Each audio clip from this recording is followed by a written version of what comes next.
So hello no, ngayon no, ang pag-usapan natin itong tungkol sa buhay ng tao. Lagi nating tatatandaan no, na dito sa mundong ito, lahat tayo may katapusan. May simula ng buhay natin at may araw din ng katapusan ng buhay natin. Ito no, lagi natin tatandaan no, isipin nyo na mabuti. Ikaw, may lolo't lola, may ama at ina, tapos ikaw.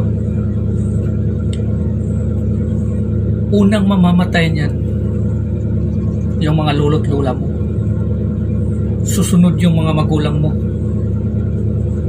Pagkatapos ng mga magulang mo, pag matanda na yung mga magulang mo, tapos mawala sila, siyempre pag matanda na yung mga magulang mo, yung edad mo tatanda na rin, tataas din.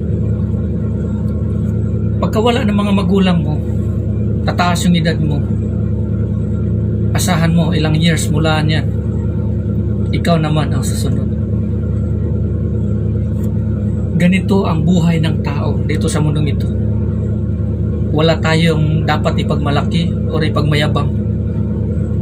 Kung may isang tao man no, na magmayabang o magmamalaki sa kanyang sarili, ipagmalaki niya na siya ay isang lingkod ng Panginoon. Pero kung nagmamalaki yung isang tao dahil nga sa mga kayamanan or success ng buhay na natanggap niya dito sa mundong ito, walang kabuluhan ng lahat. Kasi lahat ng pinaghirapan ng tao dito sa mundong ito, pagdating ng araw, malilimutan yan, mawawala yan, maiiwan yan. Lagi niyong tatandaan, sa oras na mawala tayo dito sa mundong ito, hindi na tayo babalik. Huwag niyong isipin na yumaman ka, nagkaroon ka ng mga business o nagiging success ka sa iyong trabaho, nagkaroon ka ng maraming kayamanan, inaiiwan mo yan sa mga pamilya mo, sa anak mo. E pagkatapos niyan, pagkawala mo sa mundong ito, ay makakapasok ka sa karya ng langit, karya ng Diyos. Hindi ganon ang buhay.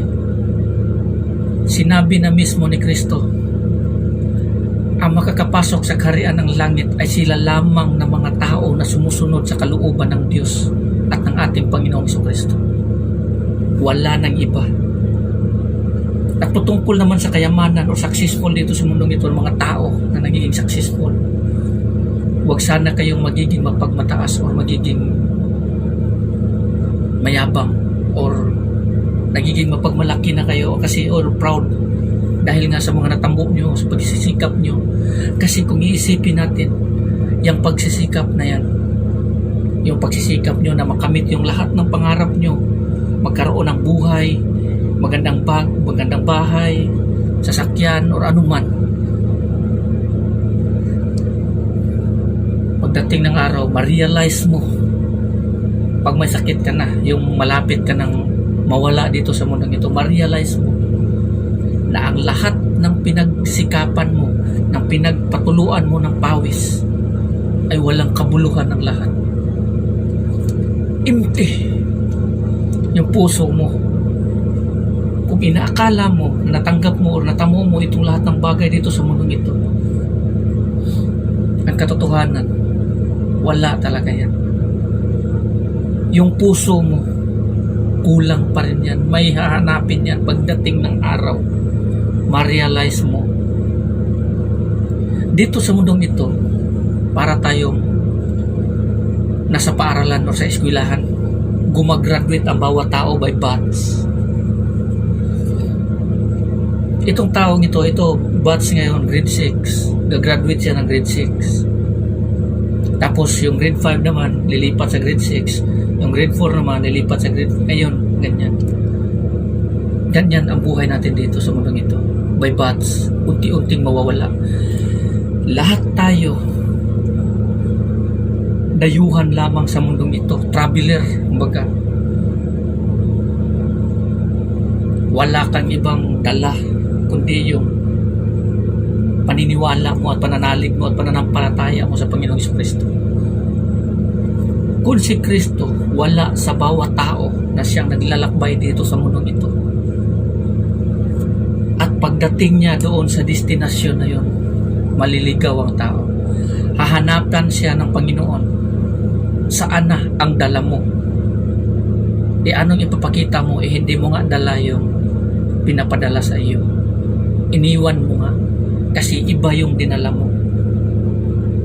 Paano kung hahanapin sa iyo ngayon? Noon, bago ka umalis sa lugar na yan, binigyan ka ng Panginoon ng bag or malita. Ang laman noon, ginto. Sabihin na natin, ginto.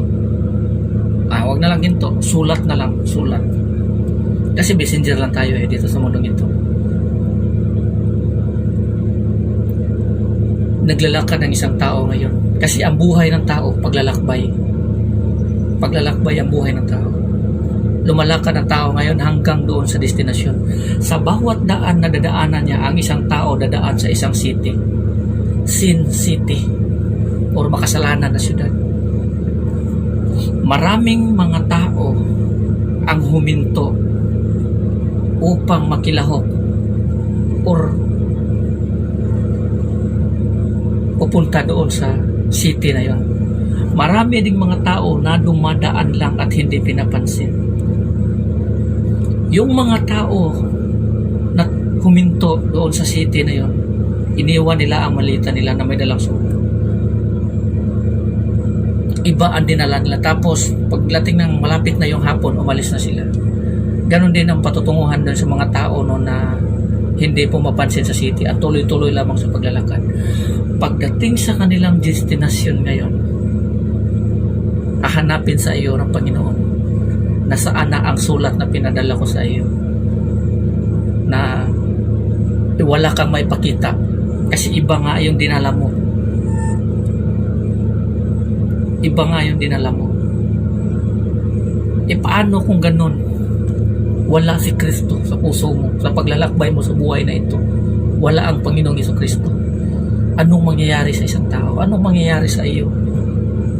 Ganito ang buhay natin dito sa mundong ito. Kaya nga sinasabi ng ating Panginoong Jesucristo, di ba? Sa Revelation, hold fast what you have till I come. Panghawakan mo kung ano man ang meron ka hanggang sa aking pagdating. Panghawakan mo ang meron ka. Faith. Yung faith, yung pananalig mo, pananampalataya mo sa Panginoong Jesucristo hanggang sa kanyang pagdating. At sinabi din niya, and I will give you the crown of life. Pag malagpasan natin yan ng buhay na ito na may pananampalataya at pananalig sa ating Panginoon, yung mga pangako ng ating Panginoong Jesucristo at ng ating Panginoong Diyos na ibibigay niya pagdating ng araw, kung mapagtagumpayan natin ang buhay na ito, ay matatanggap natin ang buhay na walang hanggan sa kanyang kaharian kasama ng ating Panginoong Jesucristo. Ang sabi ng ating Panginoong Jesucristo, kung nasaan ako, andoon kayo. Yan ang pangako niya. So, wag po kayong magiging sakim o kahaman sa mundong ito. Gawin natin yung bagay na kinalulugdan ng Diyos. Dito sa mundong ito, lahat tayo lilipas, maniwala ka sa akin. Para sa akin, no, nagtatrabaho ako. Pero lahat ng pagtatrabaho ko na yan, baliwala talaga yan. Hindi talaga ako nakapokus dyan. Kasi alam ko, pagdating ng araw, may iiwan ko yan.